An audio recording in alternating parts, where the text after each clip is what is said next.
Hello, I'm Dr. Brannick Riggs. I'm the Vice President of Medical Education for doTERRA International. As I travel, I get asked the question by many of you about how do you talk to doctors and get them excited about doTERRA. I thought today I would address this issue, including my own story, some recommendations on how to develop these relationships, and then perhaps a little caution about them.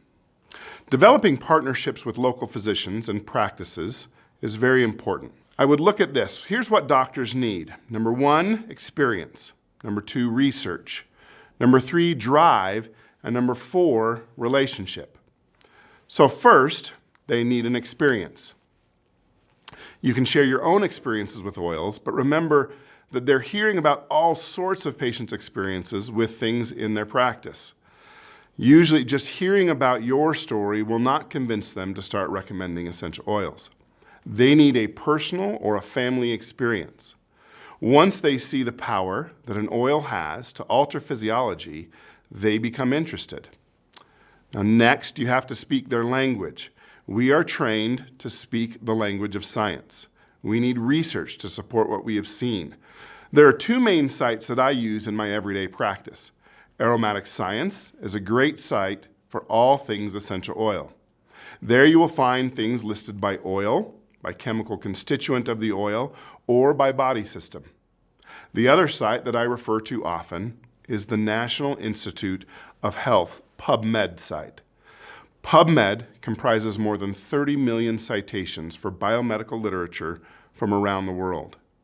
Remember a couple of tricks as you search these sites. Don't just search the common name of the essential oil. Lavender essential oil can also be searched as Lavandula angustifolia. Some of the doTERRA oils are blends, such as frankincense and copaiba.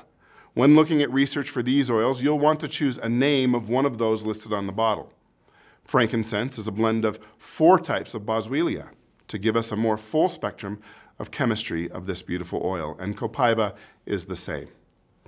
That's really it. As physicians, we're fairly simple creatures. Give us an experience, point us in the direction where we can find out more, and we're like a toy car. Wind us up, point us in the right direction, and away we go. Lastly, let me remind you of how this interaction is similar to any of those that you already manage. Relationship is key. Just as you would not go knocking on doors in your neighborhoods to teach people that you don't even know about essential oils, you would also not call hospitals or physicians that you've never met to teach them about these gifts of the earth. This would greatly hinder the efforts of doTERRA in developing long-term relationships with the medical profession. These should be your family physicians or your friend or family member that's in the medical field. The relationship should already be built on genuine respect and love, and then recommending an oil that can be helpful to them. Please treat these relationships just as you would any other. This is what you do. Physicians have chosen our profession because we love taking care of people. We are not likely to give up our careers to build an essential oil business. We've spent 11 plus years in post-high school education to create a career that we love and enjoy.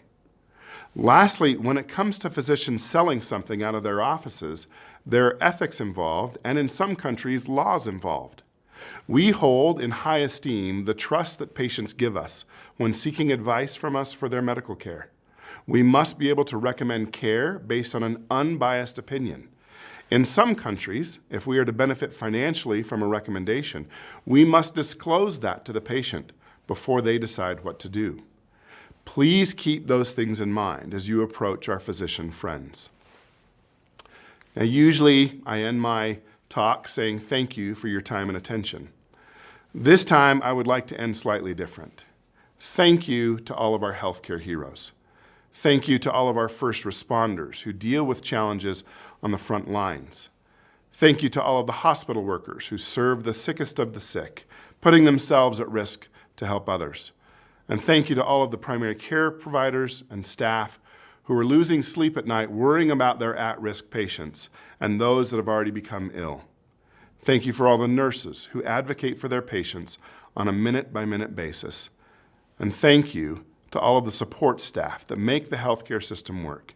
You are all amazing, and we are grateful for your service. Thank you.